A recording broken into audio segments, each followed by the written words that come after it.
नमस्कार जय जगन्नाथ आम चैनल को आपण मानकु बहुत बहुत स्वागत। सांग माने वर्तमान चली श्रावण मासर कौनसी भी सोमवार दिन चुपचाप छुईकी चली आसंतु एही वृक्ष को तुरंत आपणकु जन्म जन्मांतरर गरीबतारू मुक्ति मिलिजिब। खुशी रे पूरी उठिब आपणक घर परिवार। भगवान शिवशंकरଙ୍କ आशीर्वादरू आपणकर समस्त मनस्कामना तुरंत पूर्ण हेब। आपणक भाग्य प्रबल हेब। धन ऐश्वर्य पूरी उठिब आपणक घर।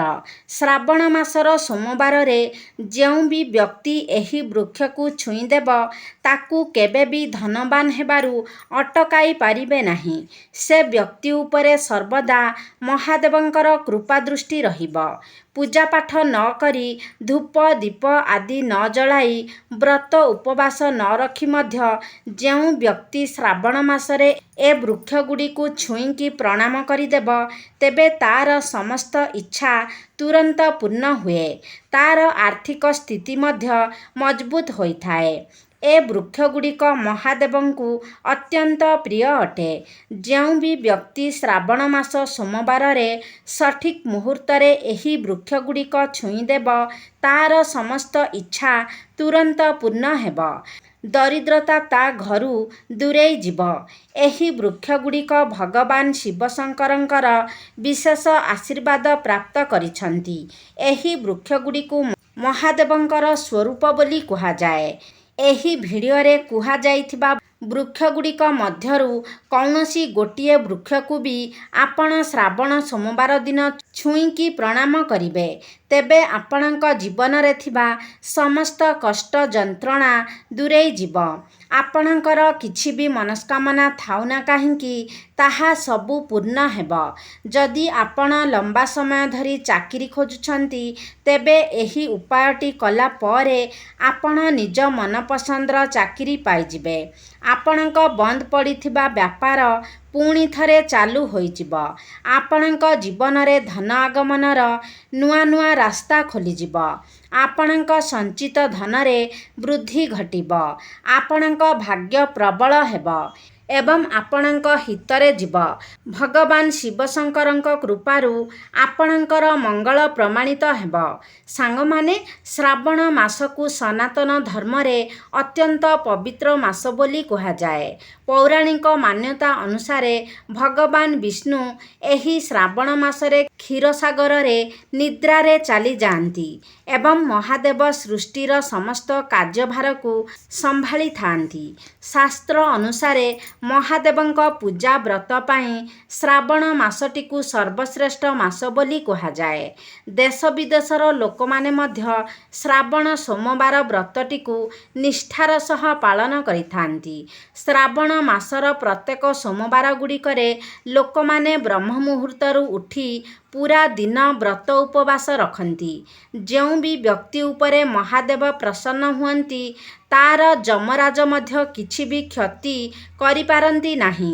सांग माने जदि किछि कारणवशतः आपण श्रावण मासर प्रत्येक सोमवार गुड़िकरे व्रत रखि पारु नाहंती तेबे चुपचाप श्रावण मासर सोमवार दिन गुड़िकरे एही वृक्ष को छुईकी प्रणाम कले साक्षात महादेवंकर कृपा और आशीर्वाद आपण प्राप्त करिवे। एही वृक्ष गुड़िक विषय रे शिव पुराण रे मध्य विस्तार भावरे वर्णित अछि। सांग माने हजारे वर्ष आगरू गछलता को मनुष्य पूजा करी आसुछि। आपण माने लोकमानंकु अस्वस्थ वृक्ष को मध्य पूजा करुथिबार देखुथिबे कारण अस्वस्थ गछ को देवरूपी वृक्ष कुहा जाए। सेहीपरि सावित्री व्रत दिन स्त्री लोक माने बरगछ मूलरे बसी सावित्री व्रत पालन करती। ठीक सेहीपरि एमिति किछि पवित्र वृक्ष अछि जेउथिरे भगवान शिवशंकर निवास करती। तेणु श्रावण मासरे ଏହି ବୃକ୍ଷକୁ ଛୁଇଁକି ପ୍ରଣାମ କରିଦେଲେ ମନୁଷ୍ୟର ଗରିବୀ ଏବଂ କଷ୍ଟ ଯନ୍ତ୍ରଣା ସବୁ ଦୂରେଇ ଯାଏ। ଏହି ଉପାୟଗୁଡ଼ିକ ଶିବ ପୁରାଣରେ ଲିଖିତ ଅଛି। ସେ ବୃକ୍ଷଗୁଡ଼ିକ ବିଷୟରେ ଜାଣିବା ପାଇଁ ଭିଡ଼ିଓଟିକୁ ସ୍କିପ୍ ନ କରି ଶେଷ ପର୍ଯ୍ୟନ୍ତ ନିହାତି ଦେଖନ୍ତୁ ଏବଂ ଚ୍ୟାନେଲଟିକୁ ସବସ୍କ୍ରାଇବ୍ କରି କମେଣ୍ଟ ବକ୍ସରେ ଶ୍ରଦ୍ଧା ଓ ଭକ୍ତିର ସହ ହର ହର ମହାଦେବ ନିଶ୍ଚୟ ଲେଖନ୍ତୁ। ସାଙ୍ଗମାନେ, ଏ ବର୍ଷ 2025ରେ ମୋଟ 4 ଗୋଟି ଶ୍ରାବଣ ସୋମବାର ପଡ଼ୁଅଛି। ତେଣୁ 4 ପାଳି ଆପଣ ମହାଦେବଙ୍କର ଜଳାଭିଷେକ କରିବେ। ଜୁଲାଇ 14 ତାରିଖ, 21 ତାରିଖ, 28 ତାରିଖ ଏବଂ ଅଗଷ୍ଟ 4 ତାରିଖରେ ଆପଣମାନଙ୍କର ଶ୍ରାବଣ ସୋମବାର ଗୁଡ଼ିକ ପଡ଼ୁଅଛି। ଅଗଷ୍ଟ 4 ତାରିଖ ହେଉଛି ଶେଷ ଶ୍ରାବଣ ସୋମବାର ଏବଂ 9 ତାରିଖ ଦିନ ଶ୍ରାବଣ ମାସ ଶେଷ ହେବ। ସାଙ୍ଗମାନେ, ଶ୍ରାବଣ ସୋମବାର ବ୍ରତରେ ଲୋକମାନେ ମହାଦେବଙ୍କୁ କ୍ଷୀର, ଜଳ ଆଦି ଚଢ଼ାଇବା ସହ ବେଲପତ୍ର ମଧ୍ୟ ଅର୍ପଣ କରିଥାନ୍ତି। ବେଲପତ୍ର ମହାଦେବଙ୍କୁ ଅତ୍ୟନ୍ତ ପ୍ରିୟ ଅଟେ। ବେଲପତ୍ର ବିନା ମହାଦେବଙ୍କ ପୂଜାକୁ ଅଧୁରା ମାନାଯାଏ। ସେଥିପାଇଁ ବେଲଗଛକୁ ମଧ୍ୟ ପୂଜନୀୟ ମାନାଯାଏ। ସାଙ୍ଗମାନେ, ଯଦି ଆପଣ ମହାଦେବ ଏବଂ ମାତା ପାର୍ବତୀଙ୍କର କୃପା ଓ ଆଶୀର୍ବାଦ ଚାହୁଁଛନ୍ତି, ତେବେ ଆପଣ କ'ଣ କରିବେ ନା ଶ୍ରାବଣ ସୋମବାର ଦିନ ବ୍ରହ୍ମ ମୁହୂର୍ତ୍ତରେ ଉଠି ଗାଧୋଇ ଶୁଦ୍ଧ ପବିତ୍ର ହୋଇସାରି ଶିବ ମନ୍ଦିର ଯିବେ ଏବଂ ମହାଦେବଙ୍କୁ କ୍ଷୀର, ଜଳ ଚଢ଼ାଇ ସାରି ଆପଣ ମନ୍ଦିର ପାଖାପାଖି ଥିବା କୌଣସି ବେଲଗଛ ମୂଳକୁ ଯାଇ ସେ ବେଲଗଛ ମୂଳରେ ଗୋଟେ ଲୋଟା ଜଳ ଅର୍ପଣ କରିବେ ଏବଂ ସେହି ବୃକ୍ଷକୁ ଛୁଇଁକି ପ୍ରଣାମ କରିବେ ଏବଂ 108 ଥର ଓମ୍ ନମଃ ଶିବାୟ ମନ୍ତ୍ରର ଜପ କରିବେ। କାରଣ 108 ସଂଖ୍ୟାଟି ମହାଦେବଙ୍କୁ ଅତ୍ୟନ୍ତ ପ୍ରିୟ ହୋଇଥାଏ। ଯଦି ଶ୍ରାବଣ ମାସର ପ୍ରତ୍ୟେକ ସୋମବାର ଦିନ ଆପଣ ଏହି ଉପାୟଟି ପାଳନ କରିନେବେ, ତେବେ ନିଶ୍ଚିତ ହିଁ ଭୋଳା ବାବା ଆପଣଙ୍କ ଉପରେ କୃପା ବର୍ଷା କରିବେ। ସାଙ୍ଗମାନେ, ଯଦି ଆପଣ ସବୁବେଳେ ରୋଗଗ୍ରସ୍ତ ରହୁଛନ୍ତି, ଟଙ୍କା ଖର୍ଚ୍ଚ କରି କରି ଆପଣ ଥକିଗଲେଣି, ତେବେ ଆପଣ କ'ଣ କରିବେ ନା ଶ୍ରାବଣ ମାସର ଯେକୌଣସି ବି ସୋମବାର ଦିନରେ ସକାଳୁ ଉଠି ଗାଧୋଇ ସାରି ଗୋଟେ ଲୋଟା ଶୁଦ୍ଧ ଜଳ ନେଇ ଶମୀ ବୃକ୍ଷରେ ଅର୍ପଣ କରିବେ। ଏହାପରେ 108 ଥର ଆପଣ ଭଗବାନ ଶିବଙ୍କ ବୀଜମନ୍ତ୍ରକୁ ଜପ କରିବେ। ଭଗବାନ ଶିବଙ୍କ ବୀଜମନ୍ତ୍ର ହେଉଛି ଶ୍ରୀ ଶିବାୟ ନମସ୍ତୁଭ୍ୟମ୍। ଏହାପରେ ସେ ବୃକ୍ଷକୁ ଛୁଇଁକି ପ୍ରଣାମ କରି ନିଜ ଘରକୁ ଚାଲି ଆସିବେ। ଏହାପରେ ଆପଣଙ୍କ ଉପରେ ଲାଗିଥିବା ସମସ୍ତ ଦୋଷ ଏବଂ କୁଦୃଷ୍ଟି ସମାପ୍ତ ହୋଇଯିବ। ଆପଣ ଧୀରେ ଧୀରେ ସୁସ୍ଥ ହୋଇଯିବେ। ମହାଦେବଙ୍କର କୃପା ଓ ଆଶୀର୍ବାଦ ଥିବା ଲୋକର ଜନ୍ମ ମଧ୍ୟ କିଛି ବିଗାଡ଼ି ପାରେ ନାହିଁ। ସାଙ୍ଗମାନେ, ଶମୀ ବୃକ୍ଷକୁ ମଧ୍ୟ ପୂଜନୀୟ ମାନାଯାଏ। ଯେଉଁ ବି ବ୍ୟକ୍ତି ସୋମବାର ଦିନ ଗୋଟେ ଲୋଟା ଜଳରେ ଶମୀ ବୃକ୍ଷର କିଛି ପତ୍ର ମିଶାଇକି ମହାଦେବଙ୍କ ଉପରେ ଅର୍ପଣ କରେ, ତେବେ ସେ ବ୍ୟକ୍ତିର ସମସ୍ତ ମନସ୍କାମନା ତୁରନ୍ତ ପୂର୍ଣ୍ଣ ହୁଏ। ଶମୀ ବୃକ୍ଷରେ ମହାଦେବଙ୍କର ସହ ଶନିଦେବଙ୍କର ମଧ୍ୟ ବାସ ହୋଇଥାଏ।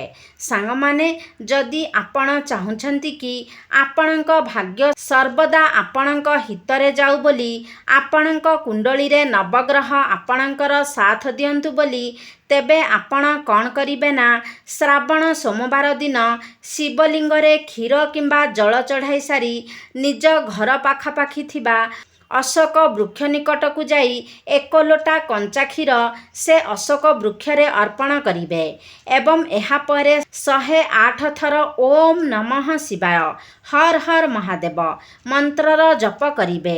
ଏତିକି ଉପାୟ ଶ୍ରାବଣ ମାସ ସୋମବାର ଦିନ କରିନେଲେ ଆପଣଙ୍କର ଦୁର୍ଭାଗ୍ୟ ସୌଭାଗ୍ୟରେ ବଦଳିଯିବ। ଏହାଛଡ଼ା ସାଙ୍ଗମାନେ, ଅଶ୍ୱତ୍ଥ ଗଛରେ ମଧ୍ୟ ବ୍ରହ୍ମା, ବିଷ୍ଣୁ ଏବଂ ମହେଶ୍ୱରଙ୍କର ବାସ ହୋଇଥାଏ। ଯଦି ଆପଣ ନିଜର ଦୁର୍ଭାଗ୍ୟକୁ ସୌଭାଗ୍ୟରେ ବଦଳାଇବା ପାଇଁ ଚାହୁଁଛନ୍ତି ତେବେ ଆପଣ କ'ଣ କରିବେ ନା ଶ୍ରାବଣ ସୋମବାର ଦିନ ସକାଳୁ ଉଠି ଗାଧୋଇ ଶିବ ମନ୍ଦିର ଯାଇ ଶିବଙ୍କ ପୂଜାର୍ଚ୍ଚନା କରିବେ। ଏହାପରେ ଆପଣଙ୍କ ଘର ପାଖାପାଖି ଥିବା ଅଶ୍ୱସ୍ଥ ବୃକ୍ଷ ନିକଟକୁ ଯାଇ 11 ଥର ଅଶ୍ୱସ୍ଥ ବୃକ୍ଷର ପରିକ୍ରମା କରିବେ। ଏହାପରେ ସେ ଗଛ ମୂଳରେ ଛିଡ଼ା ହୋଇ 108 ଥର ମହାଦେବଙ୍କ ବୀଜମନ୍ତ୍ରକୁ ଜପ କରିବେ। ବୀଜମନ୍ତ୍ର ହେଉଛି ଶ୍ରୀ ଶିବାୟ ନମସ୍ତୁଭ୍ୟମ୍। ଏହାପରେ ସେ ଗଛକୁ ଛୁଇଁକି ପ୍ରଣାମ କରିବେ। ସାଙ୍ଗମାନେ, କେବଳ ଏତିକି ଉପାୟ କରିନେଲେ ଆପଣଙ୍କର ସମସ୍ତ ମନସ୍କାମନା ମହାଦେବଙ୍କ କୃପାରୁ ନିଶ୍ଚିତ ପୂରା ହେବ। ଆପଣଙ୍କର ଭାଗ୍ୟ ଆପଣଙ୍କର ହିତରେ ଯିବ, ଆପଣଙ୍କ ସାଥ ଦେବ, ଆପଣଙ୍କର ଆର୍ଥିକ ସ୍ଥିତି ମଜବୁତ ହେବ, ଆପଣଙ୍କ ଘରୁ ରୋଗ ଶୋକ ଆଦି ଦୂରେଇ ଯିବ। ତେବେ ସାଙ୍ଗମାନେ, ଆଶା କରୁଛି ଆଜିର ଭିଡ଼ିଓଟି ଆପଣମାନଙ୍କୁ ନିଶ୍ଚିତ ଭାବରେ ଭଲ ଲାଗିଥିବ। ଯଦି ଭଲ ଲାଗିଛି ତାହେଲେ ଲାଇକ୍ କରନ୍ତୁ, ସେୟାର କରନ୍ତୁ। ଆମ ଚ୍ୟାନେଲକୁ ଯଦି ସବସ୍କ୍ରାଇବ୍ କରିନାହାନ୍ତି ତାହେଲେ ସବସ୍କ୍ରାଇବ୍ କରିଦିଅନ୍ତୁ ଏବଂ କମେଣ୍ଟ ବକ୍ସରେ ହର ହର ମହାଦେବ ନିଶ୍ଚୟ ଲେଖନ୍ତୁ।